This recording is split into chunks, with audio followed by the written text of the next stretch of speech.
Ça y est, l'Islande et la ville de Grindavik sont touchées par le scénario catastrophe que nous craignions tous.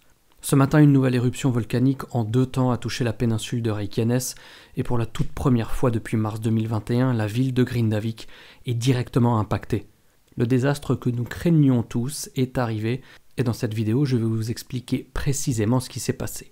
Incontestablement, les autorités islandaises ont eu le nez fin et ont permis d'éviter le pire. Hier, samedi 13 janvier, une nouvelle évacuation de la ville de Grindavik a été ordonnée.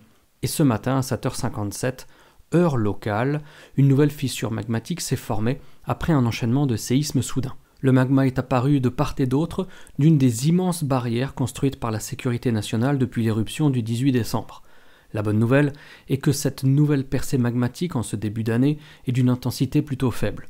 Ainsi, les barrières, ces espèces de grandes digues, remplissent bien leur rôle et contiennent la lave pour éviter qu'elle n'aille jusqu'à la ville. En tout cas, pour la première partie de l'éruption, au nord de la barrière, car sur l'ouverture initiale, une toute petite partie de fissure s'est formée au sud de cette même barrière, ayant accès directement à la ville.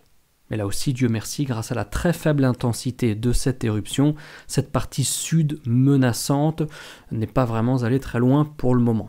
Les premières images prises depuis les airs montrent bien la grande proximité du phénomène avec la ville. Initialement, nous étions entre 600 et 500 mètres de distance avec les maisons les plus au nord. Mais c'était sans compter sur l'ouverture d'une deuxième fissure à 12h10, heure locale toujours. Là par contre, malgré sa très faible intensité, c'est une fissure qui est apparue directement à côté de la ville et il aura fallu moins d'1 heure pour que la lave arrive devant les premières habitations.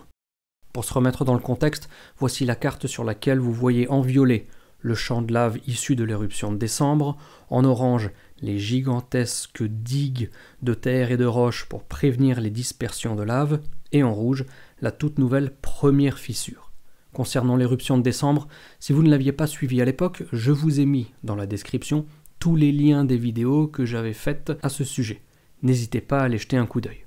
Très rapidement, des opérations spéciales ont été menées ce matin pour récupérer tous les engins présents sur place. Viðir Reynisson, chef de la défense civile, affirme bien entendu que les efforts déployés pour sauver les machines en état de marche visent avant tout à ce qu'elles puissent être réutilisées pour la construction d'autres structures de défense. En effet, toutes les machines les plus grosses et les plus importantes du pays se trouvent actuellement sur le site. Cependant, Viðir affirme bien que l'objectif principal fut d'assurer la sécurité des personnes sans mettre de vie en danger. Très rapidement, l'opération s'est terminée et fut couronnée de succès.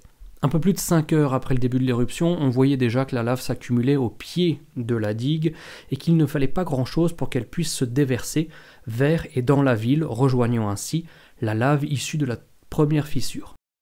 Environ 6 heures après le début, la lave bascule par-dessus, mais heureusement, la plus grande majorité du flot continue à se déverser sur un axe est-ouest, toujours maintenu par la digue.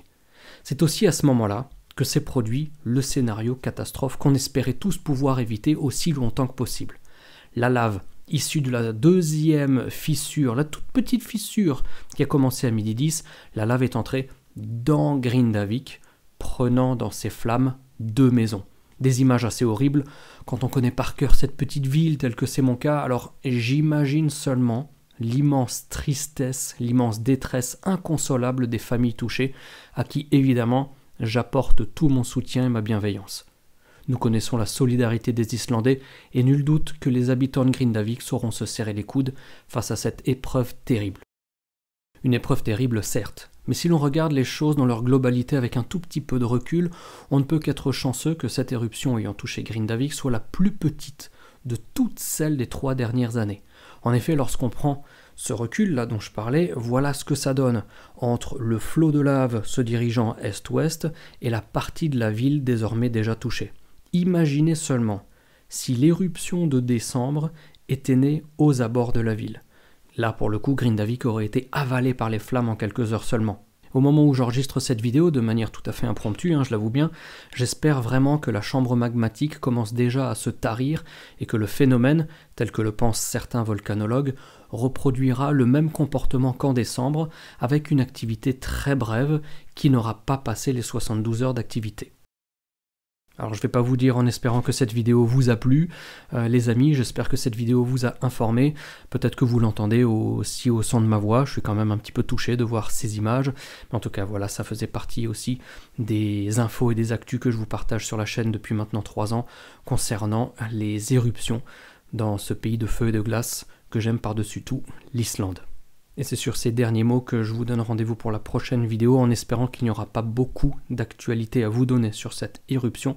En tout cas, je garde l'œil et s'il y a des choses supplémentaires, des choses complémentaires à vous partager sur la chaîne demain ou après-demain, bien entendu, comme toujours, ce sera le cas et d'ici là, portez-vous bien et surtout n'oubliez pas de garder la passion. Ciao, ciao.